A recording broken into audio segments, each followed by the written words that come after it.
Entonces, la trombocitopenia inmune primaria pues es un desorden adquirido tanto en adultos como en niños que es mediado por un mecanismo autoinmune que va a estar caracterizado por una trombocitopenia aislada, transitoria o persistente, sin que encontremos una causa de la misma y que tiene obviamente un riesgo incrementado de hemorragia. Son necesarios dos criterios. Uno, que sea una trombocitopenia aislada y en estos casos quizá lo único que se pueda llegar a aceptar es una anemia que sea secundaria a una hemorragia. Y la otra es que se hayan excluido causas secundarias. Bueno, y es como les mencionaba, antiguamente era llamada púrpura trombocitopénica idiopática porque no sabían cuál era el origen. Ahora pues, ya es una trombocitopenia inmune primaria, pero pues todavía la van a seguir encontrando así en algunas, o que la usan de manera coloquial, ¿no? PTI. Entonces, para nosotros poder catalogar una trombocitopenia inmunológica, en este caso, vamos a decir que es cuando las plaquetas están por debajo de 100,000. Solo para el causas inmunológicas, o en este caso la trombocitopenia inmune primaria. Cuando no es por esta causa, a la trombocitopenia que está de 150,000 a 100,000, se le denomina trombocitopenia leve. Y cuando está de 100,000 hasta 30,000, es una trombocitopenia moderada, y cuando está por debajo de 30,000 es una trombocitopenia grave.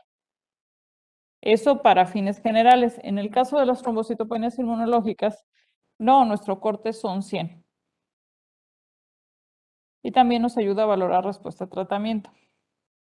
Algo importante también que forma parte de los criterios de exclusión es que puedo llegar a tener yo trombocitopenias inmunes, pero secundarias. O sea, secundarias a otro padecimiento inmunológico o a otra causa. Por ejemplo, el lupus tiene una trombocitopenia inmune que es secundaria a eso, ¿no? Que es parte de las manifestaciones lúpicas. O el VIH, o la infección por Helicobacter pylori, o fármacos, infecciones. Aquí generalmente una vez que se controla el desencadenante, pues las plaquetas vuelven a la normalidad. Obviamente hay patologías que por sí solas, pues es difícil. Por ejemplo, el lupus no se va a quitar, pero en la medida que se controla la actividad lúpica, pues también se controla la trombocitopenia. ¿Dudas?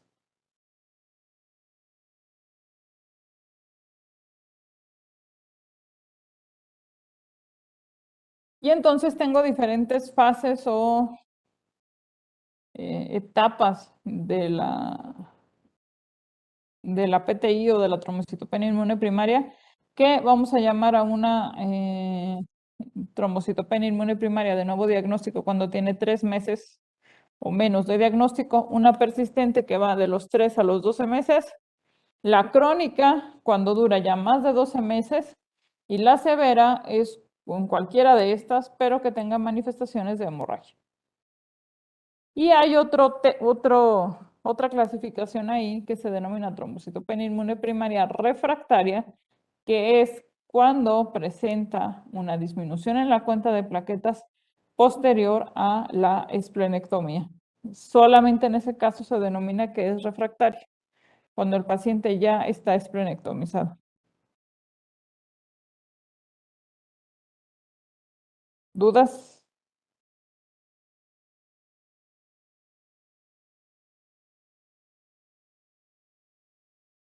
Bueno, es relativamente poco frecuente comparado con algunos otros trastornos, pero 5.5 por 100,000 habitantes es mucho, sí lo van a llegar a ver.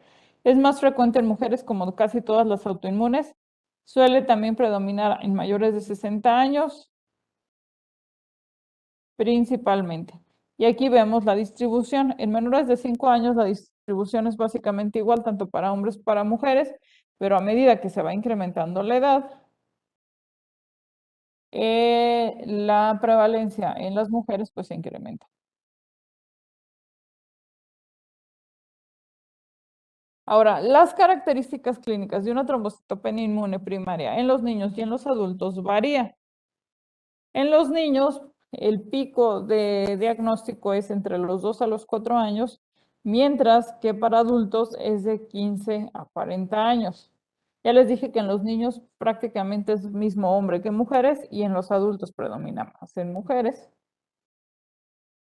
En los niños generalmente suelen tener un inicio agudo en donde los síntomas están presentes en menos de una semana y menos del 10% de los pacientes tienen realmente manifestaciones hemorrágicas severas. La cuenta de plaquetas generalmente al diagnóstico suele ser menos de 20,000 en los niños. En cambio, en los adultos, clínicamente el comienzo es más insidioso, tardan en desarrollarse los síntomas. Y aquí típicamente sí tienen sangrado, aunque no es un sangrado severo, es un sangrado mucocutáneo. También se diagnostican generalmente con cuentas plaquetarias menores a 20,000. Pero en la evolución es en donde difieren todavía más. En los niños, un 83% de ellas se curan, remiten de forma espontánea, comparado solamente con un 2% en los adultos. Entonces, la enfermedad tiende a hacerse más crónica en los adultos comparado con los niños. Las respuestas a esplenectomía también son mucho mejores en niños que en adultos, al igual que las respuestas completas. Tienen menos hemorragias cerebrales, menos hemorragias vitales, menos mortalidad relacionada a la cronicidad comparada con los adultos, que a pesar de que es poca, aún así es más si la comparamos con la presentación clínica infantil.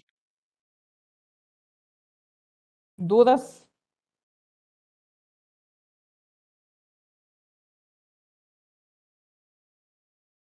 ¿No? Ok. Entonces, de todas las trombocitopenias inmunológicas, el 80% caen en ser primarias y el resto van a ser secundarias y puede ser secundarias a muchas causas. La más frecuente ahí es el lupus eritematoso sistémico en un 5% y de ahí se derivan muchísimas otras causas secundarias. Hasta la hepatitis C, Helicobacter pylori, post-vacunas, alguna infección sistémica, pues les puede desencadenar una trombocitopenia inmune secundaria.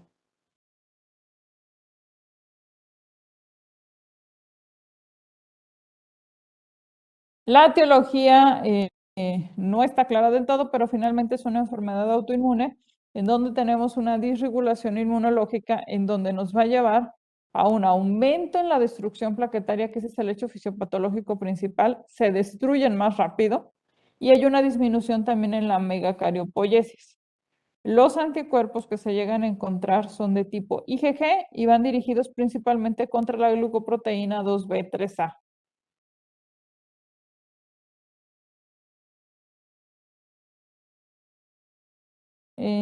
Están presentes en el 60% junto, entonces las dos glucoproteínas contra los que más se generan anticuerpos es la 2B3A y la 1B9, que son responsables de la agregación y de la adhesión plaquetaria. La mayoría son de tipo IgG y van a actuar tanto en las formas maduras de las plaquetas como también en los megacariocitos y es por eso que se ve inhibida la megacariopoiesis. ¿Qué más? Bueno, van a fijarse a las células presentadoras de antígeno y pueden amplificar la respuesta inmunitaria. Se producen clonas de linfocitos CD4 anormales que van a incrementar la respuesta de los linfocitos B. Y se ha visto que también se pueden generar respuestas celulares en donde los linfocitos CD8 van dirigidos principalmente contra los megacariocitos y por eso pues se reduce la megacariopóiesis. Entonces tenemos que los anticuerpos van dirigidos contra la glucoproteína 2B3A y 1B9, que pueden ayudar, o más bien mediar la destrucción plaquetaria, principalmente a nivel del vaso en el sistema retículo endotelial, en los macrófagos, pero también la glucoproteína 2B3A y la 1B9 es expresada por los megacariocitos. Entonces también se ve afectada directamente la megacariopoiesis mediada a través de estos receptores. ¿Dudas?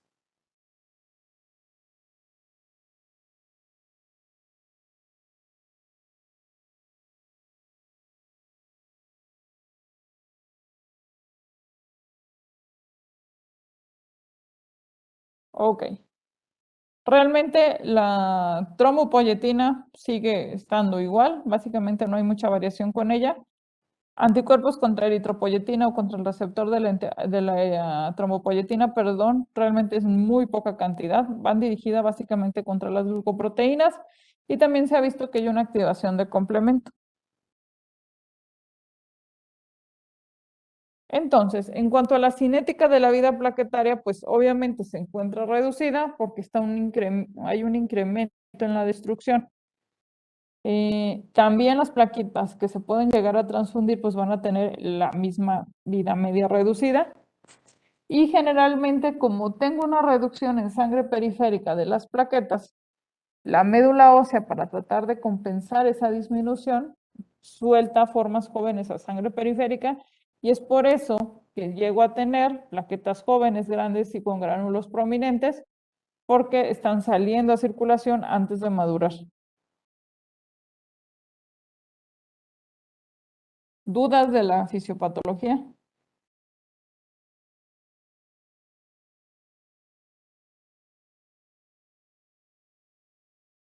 ¿No? Bueno. Manifestaciones clínicas. Bueno, generalmente pueden ir desde un inicio insidioso hasta estar totalmente asintomáticos o tener manifestaciones hemorrágicas que pueden ir desde las petequias hasta realmente una hemorragia grave. Pero la manifestación clínica principal es una hemorragia mucocutánea. Esto ya lo habíamos mencionado muy al inicio del semestre, cuando vimos los síndromes y uno de los tantos era un síndrome hemorragíparo, en donde recuerden, la disminución de las plaquetas o una alteración en el funcionamiento plaquetario me da eso como manifestación clínica principal. Y vamos a tener petequias, equimosis, pueden sangrar mucosas también, como epistaxis y gingivorragia. En las mujeres se puede producir menorragia, bastante frecuente. Y las últimas tres, que es hemorragia de tubo digestivo, hematuria y hemorragia sistema nervioso central, afortunadamente son poco frecuentes.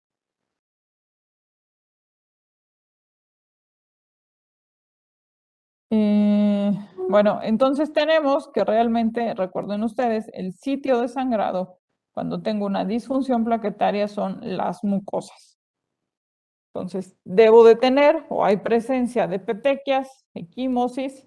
En este caso, a diferencia de la hemofilia que vimos la vez pasada, donde teníamos hemartromas y grandes hematomas musculares, aquí es muy raro. Aquí recuerden que es sangrado mucocutáneo. Y pues ahí están las petequias, ¿no?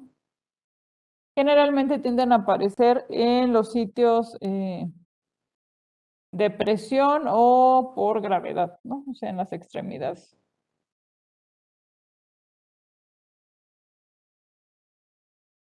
Recuerden que no son palpables, no desaparecen a la digitopresión. Pueden llegar a tener hematomas, pueden llegar a tener púrpura en mucosas, sangrado, epistaxis y gingivorragia. Pueden tener también, obviamente, hemorragias en retina, un puntilleo, en conjuntiva. Y las hemorragias que llegan a tener a sistema nervioso central no es como un sangrado que se daría por una hemofilia, por ejemplo, que a lo que se genera es un hematoma. Aquí no, el sangrado es exactamente igual que como se presenta en la piel. Es un sangrado por puntilleo en parénquima cerebral.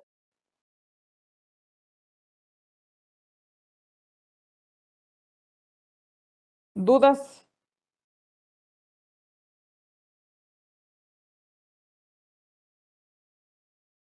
Ok, en los niños suele preceder un cuadro infeccioso. Entonces, generalmente el niño tuvo una infección antes, días o semanas, y luego aparecieron las petequias. La recuperación, les digo, es espontánea en un 70-80% de los casos, únicamente ni tratamiento requieren únicamente vigilancia, y la hemorragia es menos frecuente. Y bueno, aquí vemos, realmente los pacientes que tienen trombocitopenias inmunológicas sangran muy poco, o por lo menos hemorragias que pongan en peligro la vida. Si ustedes se fijan en esta gráfica, bueno, ahí están clasificando las hemorragias, pero hemorragias grado 1 y 2, vean, todavía se presentan incluso, son las que tienen mayor frecuencia, incluso con plaquetas menores de 10,000. Si ustedes se fijan, aquí está una línea, y esta línea marca el rango hemostático seguro de plaquetas para hemorragias espontáneas.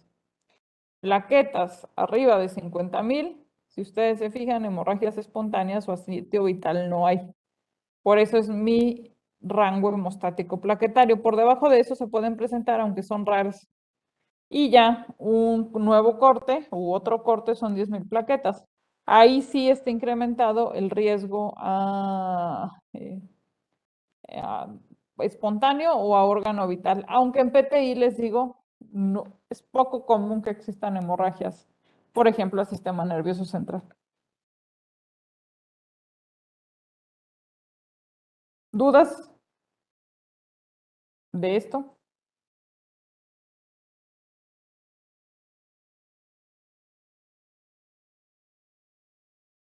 Bueno, en ocasiones realmente la intensidad de la hemorragia no se correlaciona directamente con la cifra de plaquetas, sobre todo cuando se tienen déficits cualitativos, no tanto como en la cantidad como sucede en PTI. Está, por ejemplo, una trombocitopatía que va dirigida contra 2B3A específicamente y que puede inactivar o bloquear los sitios de unión, pues van a alterar. ¿Qué alterarían? Si se unen a la glucoproteína 2B3A y no la dejan actuar.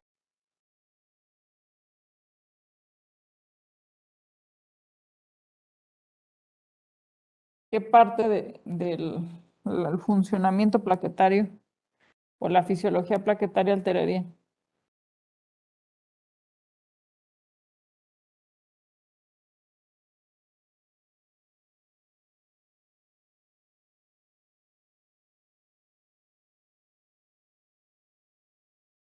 No, muchachos, pues sí, la coagulación, ¿eso qué?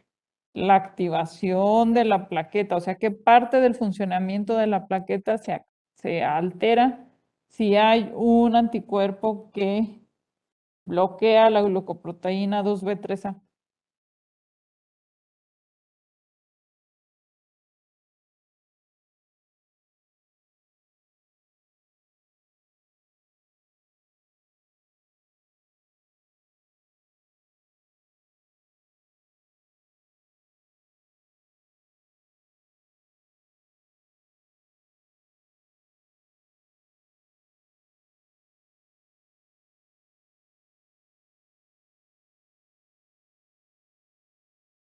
Que se afecta, muchachos.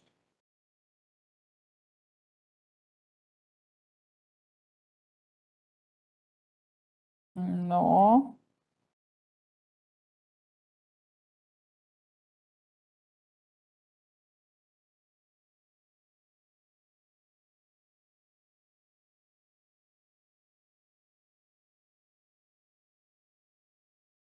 La agregación, efectivamente, la agregación plaquetaria que forma parte de la amplificación, pero específicamente la agregación plaquetaria es lo que se ve afectado.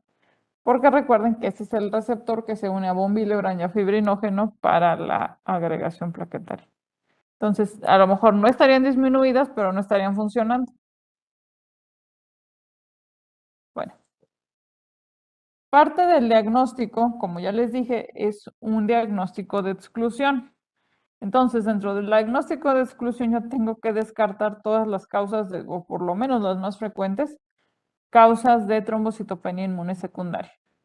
Hay que hacer una evaluación básica del paciente con la historia, el examen físico, una biometría para ver si efectivamente lo que tengo solamente es una trombocitopenia aislada, un frotis de sangre periférica, básicamente es lo que se debería de pedir. Y luego pues ya empezaría, por ejemplo, el Helicobacter pylori, CUMS, las hepatitis B, C, VIH, esas van dirigidas a descartar causas secundarias. Realmente no existe un estándar de oro, puesto que es un diagnóstico de exclusión. Bueno, Algo también importante en el momento en que nosotros diagnosticamos una trombocitopenia, pues son todas los diagnósticos diferenciales. Desde una pseudotrombocitopenia porque hay una agregación plaquetaria que es desencadenado por el EDTA, que eso simplemente pido una BH en citrato o en heparina y pues ya, las plaquetas que estaban en 30,000, pues ya salen en 200,000 por la agregación plaquetaria. O otras causas más comunes, por ejemplo, existe trombocitopenia gestacional. Las mujeres embarazadas por dilución hacen trombocitopenia y es esperado. O algunos estados patológicos del embarazo, como puede ser preeclampsia, síndrome de HELP, que presentan trombocitopenia. Hay trombocitopenias, que es una hipersensibilidad tipo 2, que producen algunos fármacos, infecciones virales. Las enfermedades hepáticas, no se digan, son causas de trombocitopenia. Entonces, antes de siquiera pensar que es una trombocitopenia inmunológica, necesito descartar todas las otras causas de trombocitopenias que puedan existir o que sean por lo menos más frecuentes: un síndrome mielodisplásico, una anemia plástica, una coagulación intravascular diseminada en un paciente grave, pues es un diagnóstico diferencial muy frecuente. ¿Dudas?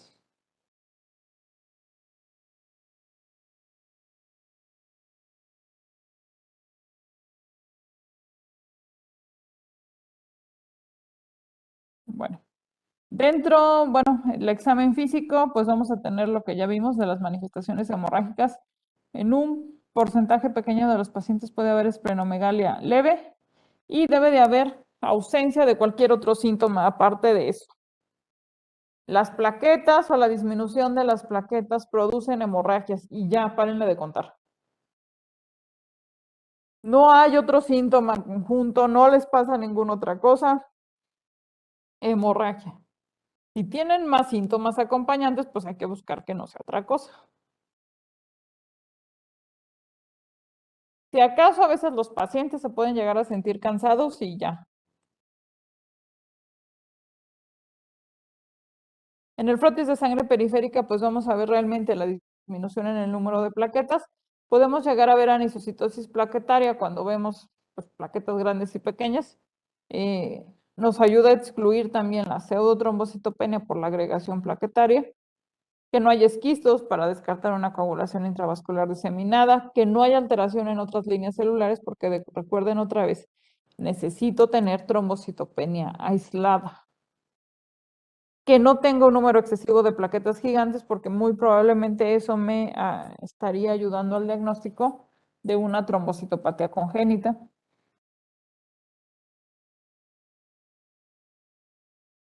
Y pues ahí está. Por ejemplo, si se fijan, este es una agregación plaquetaria que es desencadenado de forma in vitro por el EDTA, entonces en lugar de contar como 20 o 30 plaquetas, pues cuenta una o dos. Y eso hace que bajen. Presencia de pseudoplaquetas gigantes, de esquistocitos, que les digo que se asocian con C y D, de inclusiones en las células, que se asocia con alguna trombocitopatía, lo mismo que acá.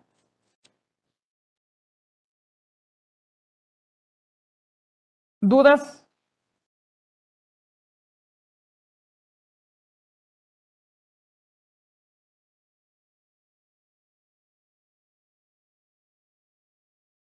Ok. Aspirado de médula ósea no se hace de forma rutinaria, únicamente en estos casos. Que sean mayores de 60 años, que tienen síntomas sistémicos, que tengan más de una citopenia, que no me hayan respondido a tratamiento o como protocolo de la esplenectomía.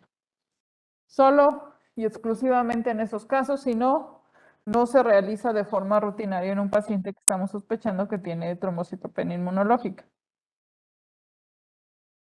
¿Y qué vemos en el aspirado? Generalmente lo que se ve es una celularidad normal, pero vamos a tener una hiperplasia de megacariocitos. O sea, hay un incremento en el número de megacariocitos como respuesta al incremento en la destrucción periférica de las plaquetas. Y pues aquí vemos muchísimos: 1, 2, 3, 4, 5, 6, 7, 8, 9, 10, 11, 12, este es otro, 13, tan solo en ese campo.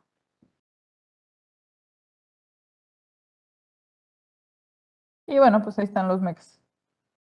Entonces, recuerden, estudios de extensión normales y en búsqueda de algún diagnóstico de exclusión si es que tiene alguna característica particular la persona o el paciente. ¿Dudas?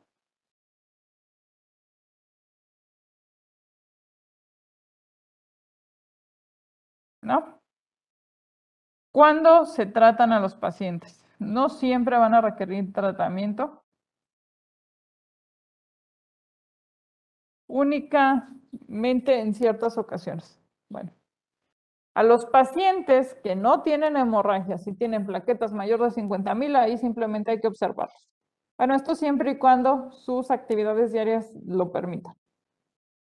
Las personas que tienen plaquetas entre 30,000 y 50,000, ahí depende de lo que hagan, igual y los podemos dejar en observación.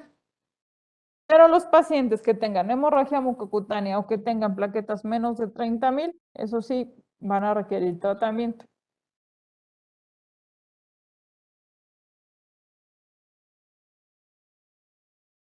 Ahorita vemos el tratamiento, pero ¿cómo vamos a decir que el paciente respondió a tratamiento?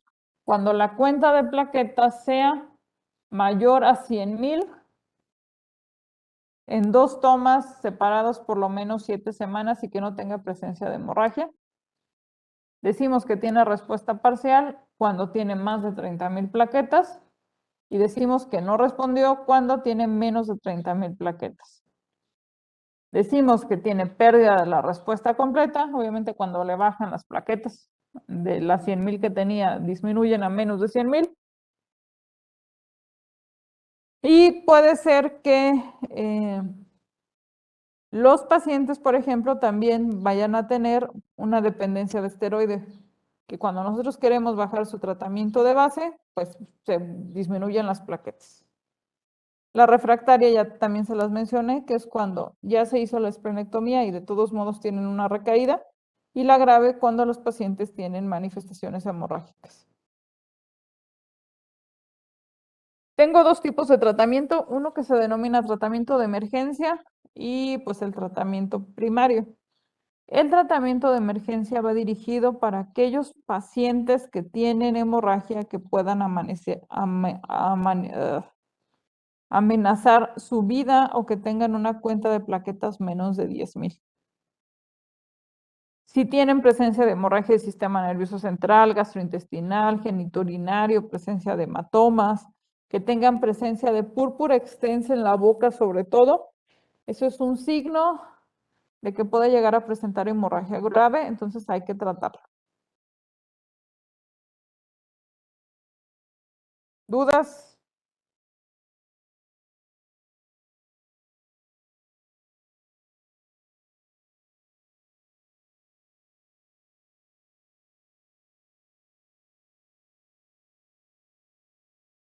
Y el tratamiento de emergencia son altas dosis de esteroide, que es metilprednisolona generalmente o dexametasona. La dosis de metilprednisolona es 1 gramo al día por 3 días, o inmunoglobulina, que ahí hay 2 regímenes, uno que es 1 gramo por kilo por día, 2 días seguidos sin parar, y otra que es 0.4 gramos por kilogramo por día, 5 días. Se transfunden plaquetas única y exclusivamente en el escenario de que el paciente tenga una hemorragia o riesgo de hemorragia vital. Si no, hay que iniciar tratamiento. Y vamos a evitar todos los medicamentos que interfieran con la función plaquetaria, o sea, todos los AINES, aspirinas y demás. Se tiene que tratar de controlar la presión arterial, pues porque se puede desencadenar una hemorragia del sistema nervioso central si es que se presenta un descontrol hipertensivo. Bueno, ese fue el tratamiento de emergencia, que es pues dosis alta de esteroides y o inmunoglobulina. ¿Dudas?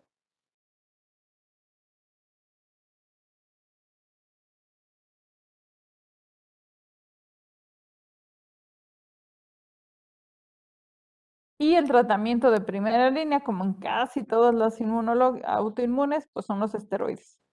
¿Qué hacen? Inhiben la fagocitosis, disminuyen la generación de anticuerpos, reducen la fuga capilar, mejoran la producción plaquetaria. ¿Cuánto tiempo? De 3 a 4 semanas se tienen que mantener con la dosis de prednisona habitual, de 0.5 a 1 miligramo por kilo por día, mínimo, les digo, de 3 a 4 semanas. Se pueden usar otros esteroides, por ejemplo, la dexametasona, pero vámonos a lo fácil y a lo habitual, la prednisona. Vamos a obtener respuestas incluso entre parciales y totales hasta en un 80% de los pacientes. O sea, responden bastante bien. A lo mejor no la pueden sostener, pero por lo menos los va a sacar de la urgencia. Entonces, es de 0.5 a 1 miligramo, no le suban tanto porque luego ocasionan muchos, aquí viene hasta 2, pero no, déjenlo hasta 1 miligramo por kilogramo de peso por día, mínimo un mes a dosis completa. No lo disminuyan, no lo bajen, no, a dosis completa. Si le toca 100 miligramos al día, le dan 100 miligramos al día un mes. Obviamente hay que vigilarle todos los efectos secundarios de los esteroides, pero si hacen una disminución temprana del esteroide, se va a perder la respuesta. Entonces, no. Bueno, el mecanismo de acción de la inmunoglobulina es que va a ocupar los receptores Fc de los macrófagos, neutraliza los anticuerpos y con esto pues impide la destrucción plaquetaria. Vean, la respuesta realmente es hasta en el 85% de los pacientes y responden muy rápido. O sea, estoy hablando que entre 48 y 72 horas ustedes ya van a ver una respuesta con inmunoglobulina, por eso se usa como emergencia.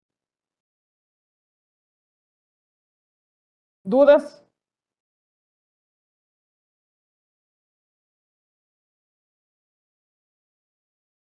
Ok.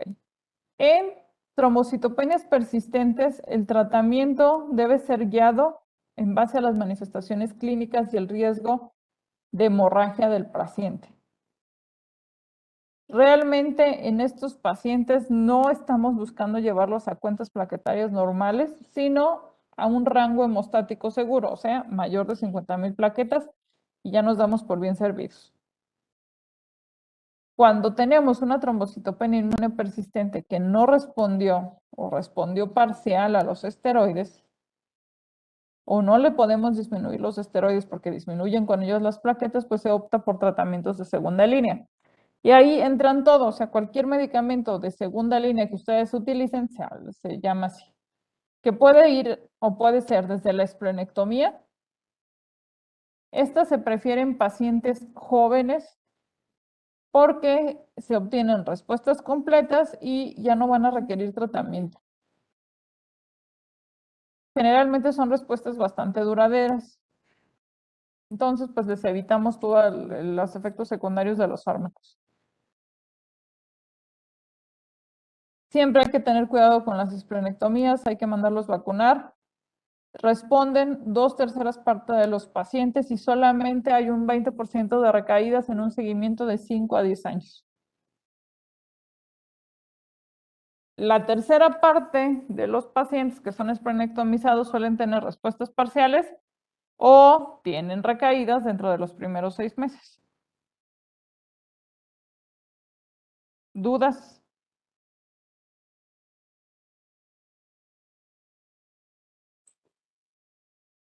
¿No? Otro tratamiento de segunda línea es rituximab, pues bloquea a los linfocitos B.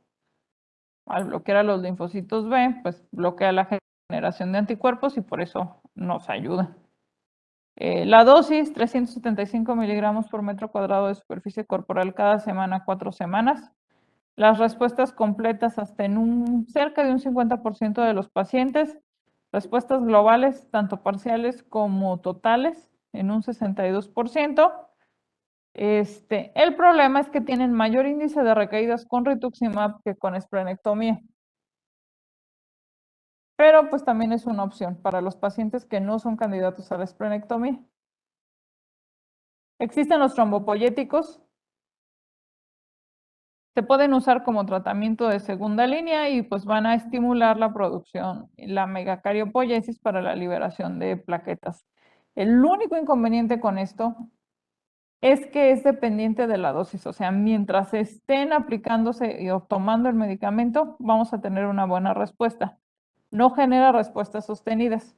Si lo suspendo, se disminuyen las plaquetas. Pero para tratamiento de urgencias o para evitar los efectos secundarios, por ejemplo, de los esteroides o algunos inmunosupresores, pues son bastante buenos. Tenemos dos trombopoyéticos, uno que es romiplastin, que este va subcutáneo, y el trombopap, que ese es vía oral. Si se fijan, empiezan a tener una respuesta entre los 5 o 8 días de tratamiento. El 80% de los pacientes que tienen una trombocitopenia crónica refractaria responden. Se han asociado con que incrementa la fibrosis medular, pero hasta ahorita no hay realmente una patología hematológica que desencadene. ¿Dudas?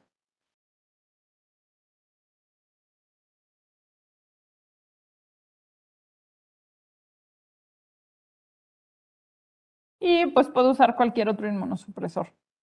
Finalmente es una enfermedad autoinmune que también se puede usar de segunda, tercera línea o combinada junto con el esteroide. Generalmente lo que se usa más es la cetioprina.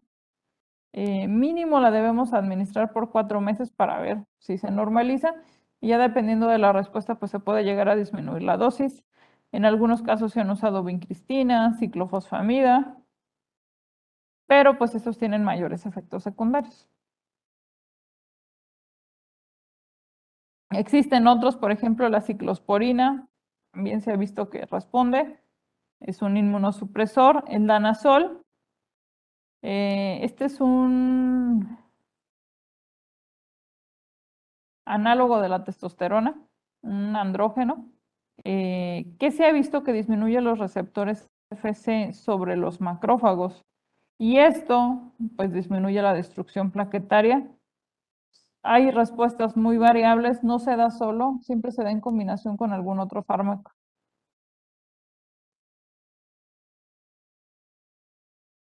Y bueno, aquí es lo que ya habíamos visto esta tablita donde, si ustedes ven, las respuestas pues son menores en los adultos si las comparamos con las formas infantiles, aunque el riesgo de hemorragia pues realmente es bajo. Entre más edad tenga el paciente, mayor riesgo de hemorragia vital va a tener. Entonces hay que tener también más cuidado con personas mayores que tengan PTI, que tienen mayor riesgo de hemorragia. ¿Dudas? ¿Preguntas? Entonces, si les llega una trombocitopenia inmunológica, que nada más tiene trombocitopenia y a lo mejor están solos y no tiene nada que darle, denle prednisona. Dosis completa, 0.5 a 1 miligramo kilo por día y la mandan al hospital. También, porque me pasa mucho, que le empiezan a dar prednisona, 5 miligramos vía oral cada 24 horas, pues mejor no le den nada, no hagan el pecado.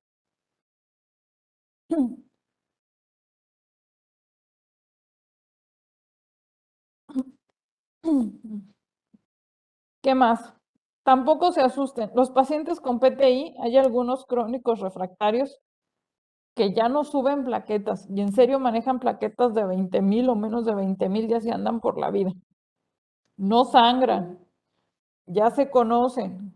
Si en algún momento de su vida ustedes se topan con ese paciente y el paciente les dice, llevo años así, es verdad, lleva años así, no se asusten. Ellos ya saben cuándo deben de acudir con el médico. Obviamente, si es que tienen alguna manifestación de hemorragia activa, pues deben de ir al hospital. Pero así andan por la vida. Sus plaquetas se vuelven bastante eficientes para detener hemorragias. Tampoco se asusten, si tiene plaquetas mayores de 50,000, alcanza perfectamente para que lo deriven a la consulta externa de hematología. Plaquetas de menos de 50,000 con hemorragia, esa sí se debe de ir directo al hospital. También si tiene plaquetas de 149,000, tampoco lo mande. Tómenle una biometría en unos meses y a lo mejor ya están normales. También me han mandado con plaquetas de 149,000.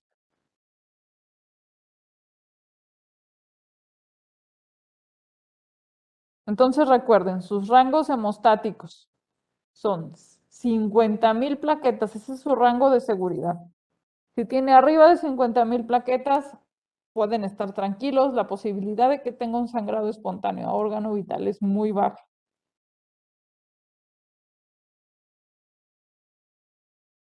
¿Dudas? ¿Preguntas?